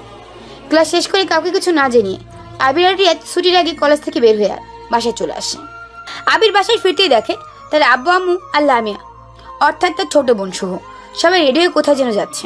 এ কি আম্মু, তোমরা সবাই আমাকে রেখে কোথায় যাচ্ছ? আবির, তুই আসছিস, ভালো হয়েছে। আসলে তোর আন্টি নাকি খুব অসুস্থ, তাই আমরা সবাই সেখানেই যাচ্ছি, তুইও চল। আম্মু, আমি এভাবেই কিভাবে যাব? তো কি হয়েছে, আমার বোনের বাসায় তো যাচ্ছিস তুই। আচ্ছা ঠিক আছে, চলো। এবার আবির তার আব্বু আম্মুর সাথে চলে যায় তার খালামণির বাসায়। সেখানে সে আবির খালামণিকে সালাম দিয়ে তার শরীরের কথা জিজ্ঞেস করে। সে এখন কেমন আছে, ওষুধ ঠিকমতো খাচ্ছে কিনা, সবাই তার ঠিকমতো খেয়াল রাখছে কিনা, এসব আর কি। আবির তার খালামণির সাথে কথা বলার পর তার আম্মু তাকে একটা রুম দেখিয়ে দিল। আবির সেই রুমে গিয়ে চেঞ্জ করে ফ্রেশ হয়ে নিল। এরপর সবাই মিলে খাওয়া দাওয়া করে নিল। এর মধ্যে রাত হয়ে গেল। আবিরের খালামণি অসুস্থতার জন্য তারা সবাই দুদিন এখানে থাকে। তৃতীয় দিন সকালে, এই হারামির বাচ্চা, ওঠ বলছি, দেখ কত বেলা হয়ে গেছে। খালামুনির বাসায় এসে কেউ এত বেলা অবধি ঘুমায় নাকি? সবাই কি বলবে? ওঠ। উফ হারামি, আমাকে আর একটু ঘুমাতে দাও না, উঠবো তো। কি বললি শয়তান ছেলে, নিজের মাকে কিনা হারামি বলছিস? এই দিন দেখার জন্য আমি তোকে এতদিন বড় করেছি। বারে, তুমি তো বললে হারামির বাচ্চা, তাহলে সেই হিসেবে তুমি তো আমার মা। তো বাজে কথা না বলে এখন তাড়াতাড়ি বিছানা থেকে ওঠ, আমরা আজকে বাসায় যাব। তোর বাবা কাল থেকে অফিস আছে, তাড়াতাড়ি ওঠ। আম্মু। আবির, বেশি বেশি হয়ে যাচ্ছে কিন্তু, তাড়াতাড়ি ওঠ বলছি। আমরা সবাই রেডি, তুই উঠে খাওয়া দাওয়া করে তাড়াতাড়ি তুইও রেডি হয়ে নে, না হলে আমরা তোকে সবাই এখানে রেখে একাই চলে যাচ্ছি। না না আম্মু, আমিও যাব তোমাদের সাথে। এই তো দেখো আমি উঠে গেছি। এরপর আবির তাড়াহুড়ো করে ঘুম থেকে উঠে ফ্রেশ হয়ে খাবার খেয়ে নিজেও রেডি হয়ে নেয়। আজ প্রায় 3 দিন পর তারা বাসায় ফিরবে। এই 3 দিন আবির তার আব্বু আম্মুর সাথে ছিল। ঈশিতার সাথে কোনো রকম যোগাযোগ করেনি। কি জানি ঈশিতা এখন কেমন আছে। যাই হোক, আবির খাওয়া দাওয়া শেষ করে রেডি হয়ে তার খালামণিকে আর খালুকে সালাম দিয়ে তাদের বাসা থেকে বিদায় নিয়ে বের হয়ে আসে। তারপরে বিকেলের মধ্যেই বাসায় পৌঁছে যায়। বাসায় এসে তার কলিজার বন্ধুটাকে প্রথমে কল দেয় আর তাকে লেকের পাড়ে আসতে বলে। আবিরের কল দিতে দেরি, কিন্তু ওপাশ থেকে কল রিসিভ করতে দেরি হলো না রিয়াদের। রিয়াদকে লেকের পাড়ে আসতে বলে আবির বাসা থেকে বের হয়ে হাঁটা দেয়। তখন পেছন থেকে তার আম্মু বলে, কি রে, তুই কোথায় যাচ্ছিস? সবে মাত্রই তো আসলি, একটু রেস্ট নে। না আম্মু, আগে রিয়াদের সাথে দেখা করে আসি, তারপর এসে রেস্ট করব। ঠিক আছে যা, তবে তাড়াতাড়ি চলে আসিস। তারপর আবির লেকের পাড়ে চলে আসে। এসে দেখে আগের মতো রিয়াদ আজকেও তাড়াতাড়ি চলে এসেছে। আবির রিয়াদকে দেখে জোরে ধরে বলে, বন্ধু কেমন আছিস? আমি তো ভালো আছি, কিন্তু ঈশিতা আপু ভালো নেই। তুই কি এই 3 দিন ওনার সাথে কথা বলিসনি? উনি ইদানিং কলেজে এসেও কেমন যেন রেগে আর মনমরা হয়ে থাকেন। ও না রে, এই 3 দিন আমি কারোর সাথে কথা বলিনি। ও, তাহলে তো তোকে দেখলে মনে হয় প্রচুর লেভেলের রাগ ঝাড়বে তোর ওপর। সে তখন যা হবার হবে। এখন তোর কথা বল, তোর আর তাসনিমের রিলেশন কেমন যাচ্ছে? আলহামদুলিল্লাহ ভালোই। তারপর তারা দুজনে মিলে আরো কিছুক্ষণ আড্ডা দেয়। তারপর আবির বাসা চলে আসে। আবির বাসায় এসে দেখে তার আম্মু রান্না করছে। আবিরের আম্মু রান্না শেষে সবাই একসাথে বসে ডিনার করে নেয়। ডিনার করে আবির রুমে এসে একটা লম্বা ঘুম দেয়, কারণ আজ সকালে তার একদম ঘুম হয়নি। আর কারণটা তো আপনারা জানেন। পিছনে শুতেই চোখটা বুঝে আসে আবিরের। রাতে তাড়াতাড়ি শুয়ে পড়তে ভোর ভোর ঘুম ভেঙে যায় আবিরের। ভোরবেলা উঠে ফজরের নামাজ পড়ে রাস্তা দিয়ে হাঁটছিল আবির। তখন আবির সেই লেকের পাড় দিয়ে দৌড়াচ্ছিল, মানে জগিং করতেছিল। সেখানে এসে তার বান্ধবীরাও জগিং করছিল। ওরা আবিরকে দেখে দৌড়ে এসে আবিরকে চিলের মতো ধরে বেঁধে একটা সিএনজিতে তুলে নেয়। তারপর আবিরকে জোর করে কোথায় যেন নিয়ে যেতে থাকে। আবির চিৎকার করতে যাবে, সেটারও সুযোগ ওরা আবিরকে দেয় না। সাথে সাথে ওরা আবিরের মুখ চেপ দিয়ে আটকে দেয়, যাতে আবির কোনো কথা বলতে না পারে। কিছুক্ষণ পর সিএনজি এসে ঈশিতার বাসার সামনে থামলো। তারপর ওরা সবাই মিলে আবিরকে ধরাধরি করে বাসার ভিতরে ঈশিতার রুমে নিয়ে যেতেই আবিরকে দেখে ঈশিতা ওর রুমে সবাই বসে বসে সিগারেট খাচ্ছে আর কান্না করছে। আবিরকে হঠাৎ দেখতে পেয়ে ঈশিতা দৌড়ে এসে প্রথমে আবিরকে জড়িয়ে ধরলো আর তার ধারে মুখে চুমু খেতে লাগলো। এরপর কান্নার সাথে রাগী গলায় বলল, তুই এই 3 দিন কোথায় ছিলি? আমার সাথে কোনো রকম যোগাযোগ করিসনি কেন? আসলে আবিরের মুখ তো টেপে আটকানো, তাই আবির কোনো কথা বলতে পারছে না। বল, আমার সাথে তুই কেন এমন করছিস? কেন কষ্ট দিয়েছিস আমাকে? কেন আমাকে কাঁদিয়েছিস বল? তুই জানিস না তোকে না দেখলে আমার কষ্ট হয়? বল কেন কষ্ট দিলি আমাকে? আরে বান্ধবী, ওর মুখে টেপটা তোরা আগে খুলে দে, ঈশিতার বান্ধবীদের মধ্যে একজন বলল। তারপর ঈশিতা আবিরের মধ্যে আটকানো টেপটা খুলে দিল। তারপর আবির বলল, আসলে আমি আব্বু আম্মুর সাথে আমার আন্টির বাসায় গিয়েছিলাম। আন্টি খুব অসুস্থ বলে ওখানে আমাদের 3 দিন থাকতে হয়েছে। আমাকে কি একটা বারও বলে যেতে পারতি না? আর আমি তোকে কতবার কল দিয়েছি, তুই আমার কল কেন ধরিসনি? সরি, আব্বু আম্মুর সাথে ছিলাম তাই কথা বলার মতো পরিস্থিতি ছিল না। তো কি হয়েছে? কি আবার, আমি আব্বু আম্মুর সামনে তোমার সাথে কোনো অধিকার কথা বলবো? তারা যদি জিজ্ঞেস করে তো কি বলবো? ও এই কথা না, চল আমি এক্ষুনি তোকে বিয়ে করব। চল কাজী অফিসে চল। না না, তোকে যেতে হবে না, আমি কাজীকে তুলে বাসায় নিয়ে আসছি। কি দেখো, তুমি আমার বয়সেও বড়, আর এই মুহূর্তে আমার পক্ষে বিয়ে করা সম্ভব না। কেন সম্ভব না শুনি? এমনি। বিয়ে করবি না আমাকে? এই মুহূর্তে না। তাহলে রুম ডেট করবি আমার সাথে? কি? হ্যাঁ চল, আমি তোর সাথে রুম ডেট করব, তারপর তোকে বিয়ে করব। এই তোরা সবাই বাইরে যা। ঈশিতা বলাতেই সবাই তাড়াহুড়ো করে রুম থেকে বের হয়ে গেল। আর ঈশিতা আবিরের দিকে বাজেভাবে এগিয়ে আসতে থাকলো। ঈশিতা, ঈশিতা আমার কথা শোনো। না, আমি তোর কোনো কথাই শুনবো না। তুই হয় এক্ষুনি আমাকে বিয়ে করবি, নয়তো আমার সাথে রুম ডেট করবি, তারপর তোকে বিয়ে করব। দুইটার মধ্যে একটা। আবির ধীরে ধীরে পা পিছিয়ে যাচ্ছে আর ঈশিতা তার দিকে এগিয়ে আসছে। এক পর্যায়ে ঈশিতা রুমের দরজা লাগিয়ে দিয়ে ওর বুকের অন্যটা সোফার সুরে ফেলে দিয়ে আবিরের উপরে আসতে থাকে।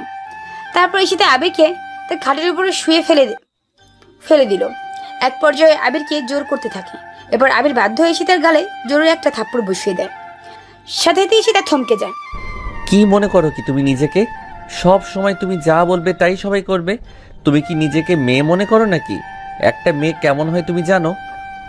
সব সময় তো ছেলেদের মতো শার্ট প্যান্ট পরে চলাফেরা করো আর গুন্ডামি করো। এই তোমাদের মতো মেয়েরাই এমন রাস্তায় বেপর্দাভাবে চলাফেরা করবে আর ছেলেদের চরিত্র নষ্ট করবে। তোমাদের মতো কিছু মেয়েদের জন্যই সমাজের আজ এই অবস্থা। ঈশিতা চুপচাপ তার মাথা নিচু করে আবিরের অভিযোগগুলো শুনছে। আবির আজ রেগে গিয়ে অনেক কথা শুনিয়ে দেয় ঈশিতাকে। তারপর সে সেই রাগ নিয়ে ঈশিতাদের বাসা থেকে বের হয়ে আসে আর তাদের বাসার উদ্দেশ্যে জোরে জোরে হাঁটতে থাকে। ওদিকে ঈশিতা এখনো তার রুমে অঝরে কান্না করেই যাচ্ছে। আবির ভাবছে, ও কি এখনো কান্না করছে নাকি? আর করলেও বা আমার কি? ও তো কখনো আমার সাথে একজন ভদ্রমেয়ের মতো আচরণ করে না, সব সময় শুধু আমাকে নানানভাবে টর্চার করে। আজকে একদম সীমা ছাড়িয়ে যাচ্ছিল ও। সত্যি সত্যি যদি আজ ও আমার সাথে জোর করে ওইসব করতো তাহলে আমি আমার আব্বু আম্মুকে মুখ দেখাতাম কিভাবে? এগুলো ভাবতে ভাবতে আবিরের রাগ যেন আরো 3 গুণ বেড়ে গেল। তারপর সে রাগে ফুঁসতে ফুঁসতে আরো জোরে জোরে হাঁটা শুরু করলো, কারণ এখনো অনেক বেলা হয়ে গেছে। এতক্ষণে তার আম্মু নিশ্চয়ই তাকে খুঁজছে, এটাই ভেবেই সে আরো জোরে জোরে পা ফেলতে থাকে। ঠিক তখন এই রাস্তা দিয়ে কয়েকজন বখাটে ছেলে পেলে আসছে নেশাগ্রস্ত ভাবে। তারপর ভুলবশত তাদের সাথে আবিরের ধাক্কা লেগে যায়। আবির তাদেরকে সরি বলেও তারা উল্টো আবিরের সাথে তর্ক করতে থাকে আর আবিরকে ধাক্কা দিতে থাকে। এক পর্যায়ে 3 জন মিলে আবিরের মারধর করতে শুরু করে দেয়। আবির একার কারণে ওদের সাথে পেরে ওঠেনি। তারপর আবির ওদের কাছে মার খেয়ে একসময় সেন্সলেস হয়ে রাস্তায় পড়ে যায়। আল্লাহর রহমত তখন ওদিক দিয়ে আবিরের প্রাণপ্রিয় বন্ধু রিয়াদ যাচ্ছিল। ওর আবিরকে এমন অবস্থায় পড়ে থাকতে দেখে তাড়াতাড়ি করে দৌড়ে এসে আবিরকে জোরে ধরে কাঁদাকদ হয়ে আবিরকে ডাকতে থাকে। আবির, আবির, দোস্ত কি হয়েছে তোর? দোস্ত কথা বল, তোর এই অবস্থা কিভাবে হলো আবির? আবির কোনো সাড়া দিচ্ছে না। এরপর রিয়াদ ভয় পেয়ে তাড়াতাড়ি করে এসে তাকে কল দেয় আর তাকে বলে, হ্যালো আপু, আপনি কোথায়? তাড়াতাড়ি বড় মসজিদের সামনে রাস্তায় আসুন। এখানে আবির রক্তাক্ত অবস্থায় সেন্সলেস হয়ে পড়ে আছে। হয়তো কেউ ওকে মেরেছে, নয়তোবা ওর অ্যাক্সিডেন্ট হয়েছে। কি বলছো কি? আমি এক্ষুনি আসছি। এর 5 মিনিটের মধ্যে ঈশিতা গাড়ি নিয়ে কাঁদতে কাঁদতে চলে আসে। আবিরকে এভাবে রক্তাক্ত অবস্থায় রাস্তা পড়ে থাকতে দেখে ঈশিতা আবিরের কাছে গিয়ে তাকে জড়িয়ে ধরে তার কোলে ওঠানোর চেষ্টা করে। এরপর সে আর দেরি না করে তারা সবাই মিলে আবিরকে ধরাধরি করে গাড়িতে তুলে নিয়ে হসপিটালে চলে যায়। এরপর সেখানে নিয়ে তারা আবিরকে ট্রিটমেন্ট করায়। সেখানে গিয়ে তারা আবিরের ট্রিটমেন্ট করায়। ডক্টর আবিরের মাথায় সুন্দর করে ব্যান্ডেজ করে দেয়। অবশেষে প্রায় 1 ঘন্টা পর আবিরের জ্ঞান ফিরে। আবির চোখ খুলে তাকাতেই দেখে তার মাথার পাশে ঈশিতা বসে আছে আর এখনো ফুপিয়ে কান্না করছে। আর রিয়াদ ওর পায়ের পাশে বসে আছে। আবিরকে চোখ খুলতে দেখেই রিয়াদ বলে, আবির, তুই এখন ঠিক আছিস? আমি মাথা নেড়ে এর সম্মতি জানালাম। আবির, তোমার এই অবস্থা কি করে হলো? কে করলো তোমার এমন? প্লিজ আমাকে বলো, আমি তোমাকে এই অবস্থায় দেখতে পারছি না। আমার কলিজাটাকে এইভাবে কে আঘাত করলো? আপু শান্ত হন, আবির কিচ্ছু হয়নি। তুমি থামো আবির, তুমি আমাকে বলো তোমার এই অবস্থা কে করেছে? কি করে হলো এমন? প্লিজ আবির, চুপ করে থেকো না, আমাকে বলো। আসলে আমি তোমাদের বাসা থেকে রেগে বের হয়ে আসার পর একদল বখাটে ছেলেদের সাথে আমার ভুলবশত ধাক্কা লাগে। আমি তাদেরকে সরি বললেও ওরা নেশাগ্রস্তভাবে থাকার কারণে উল্টা আমাকে মারধর করতে থাকে। আর আমাকে মারা শেষে ওরা একটা ল্যাম্পপোস্ট বরাবর আমাকে ধাক্কা দেয়, সেখানে সোজা আমার মাথাটা গিয়ে লাগে যায়। এই জন্য আমি জ্ঞান হারিয়ে ফেলি। আবির, তুমি কি ওদের নাম কিছু বলতে শুনেছো? হ্যাঁ, আমাকে যখন ওরা নিচে ফেলে পা দিয়ে মারছিল, তখন একজনকে বলতে শুনেছিলাম, মিরাজ, ওকে ছেড়ে দে, নয়তো মরেই যাবে। কি? ওই মিরাজের বাচ্চা কিনা এত বড় সাহস যে কিনা তোমাকে আঘাত করে? আমি ওকে ছাড়বো না। এরপর ঈশিতা রাগে জ্বলতে জ্বলতে ওর ফোনটা হাতে নিয়ে কাকে যেন কল দেয় আর বলে, এই মিরাজকে আমি 1 ঘন্টার মধ্যে আমার সামনে দেখতে চাই। এরপর ঈশিতা ফোনটা রেখে আবিরের কাছে এসে বসে আর আবিরের মাথায় চুলে হাত বোলাতে থাকে। আবির ওর সাথে তেমন কোনো কথা বলছে না। আবির রিয়াদকে উদ্দেশ্য করে বলল, আমি বাসায় যাব। যাবি তো, আমরা তোকে বাসায় দিয়ে আসবো। না, তোদের আসতে হবে না, আমি একাই যেতে পারবো। না, আমরাও তোমার সাথে যাব, তোমাকে বাসাতে ছেড়ে আসবো। না, আমি একাই যেতে পারবো বললাম তো। এখন বেশি কথা বললে কিন্তু তোমাকেও মারবো। চুপচাপ শুয়ে থাকো, একটু পর ডক্টর এসে বললেই তোমাকে বাসায় নিয়ে যাব। কিছুক্ষণ পর ডাক্তার এসে বলে, আবির এখন ঠিক আছে, আপনারা চাইলে ওকে বাসায় নিয়ে যেতে পারেন, কিন্তু ওর খেয়াল রাখবেন। এরপর ঈশিতা আর রিয়াদ মিলে আবিরকে ধরে ধরে রাস্তা পর্যন্ত নিয়ে আসে গাড়ির কাছে। ঈশিতার একটা হাত দিয়ে আবিরের কোমর ধরে আছে আর আবিরের আরেকটা হাত নিজের কাঁধের উপর রেখে দিছে। ঈশিতা কাঁধে ভর দিয়ে আর রিয়াদকে ধরে হাঁটছে আবির। আসলে তার পায়ে প্রচন্ড মারের ব্যথা সে হাঁটতে পারছে না। হসপিটালের বাইরে এসে আবিরকে ঈশিতা গাড়িতে করে আবিরদের বাসার সামনে নিয়ে আসা হয়। তারপর আবির রিয়াদকে চলে যেতে বলে আর রিয়াদ চলে যায়। ঈশিতা আবিরকে ধরে ধরে বাসার মেন দরজার সামনে নিয়ে আসে। এরপর দরজা কলিং বেল বাজাতেই আবিরের আম্মু এসে দরজা খুলে দেয় আর আবিরের কপালে ব্যান্ডেজ দেখে কান্না শুরু করে দেয়। আবির, তোর কপালে ব্যান্ডেজ কিসের? কি হয়েছে তোর বাবা? আন্টি, ও সামান্য একটু আঘাত পাইছে। তুমি কে মা? আন্টি, আমি ঈশিতা, ওর ক্লাসমেট। ও আচ্ছা, আসো, তোমরা ভেতরে আসো। তারপর ঈশিতা আবিরকে ধরে ধরে বাসার ভেতরে নিয়ে আসে। এখন প্রায় 10টা বাজে। তে বাসায় আবিরের আব্বু নেই, অফিসে চলে গেছে আর তার ছোট বোন লামিয়া ওই স্কুলে। ঈশিতা আবিরকে ধরে নিয়ে বসার ঘরে সুপার উপর নিয়ে বসালো। এখন তো বল, কি হয়েছে তোর? আসলে আম্মু, আমি নামাজ পড়ে বাসায় আসার সময় রাস্তা ক্রস করতে গিয়ে একটা রিকশার সাথে ধাক্কা খেয়ে রাস্তায় পড়ে যাই, আর সেই থেকেই মাথায় একটু চোট লাগে। এভাবে বাসায় আসছিলাম, কিন্তু পথে ঈশিতার সাথে দেখা হয়ে যায়, তাই ও আমাকে ধরে নিয়ে ফার্মেসিতে নিয়ে গিয়ে আমার মাথায় ব্যান্ডেজ করিয়ে দেয়। ও আচ্ছা মা, তোমাকে অনেক অনেক ধন্যবাদ। আমার ছেলেটা তো আমার কোনো কথাই শোনে না, সবসময় বাচ্চাদের মতো দুষ্টুমি করে, চলাফেরা করে, কোনো খেয়ালই নেই ওর। আন্টি, আমাকে ধন্যবাদ কেন দিচ্ছেন? আমি তো ওর বন্ধু। আচ্ছা মা, তোমরা বসে একটু গল্প করো, আমি তোমাদের জন্য নাস্তা বানিয়ে নিয়ে আসছি। না আন্টি, আজ না, অন্য একদিন এসে খাবো। কেন মা? আমি তো তোমার মায়ের মতোই, আর আজ তুমি প্রথমবার আমাদের বাসায় এসেছো, কিছু না খেয়ে যদি চলে যাও তাহলে কেমন দেখায়? দেখ, যখন এসেছো তখন কিছু খেয়ে যাও। তারপর ঈশিতা মাথা নেড়ে হ্যাঁ সম্মতি জানায়।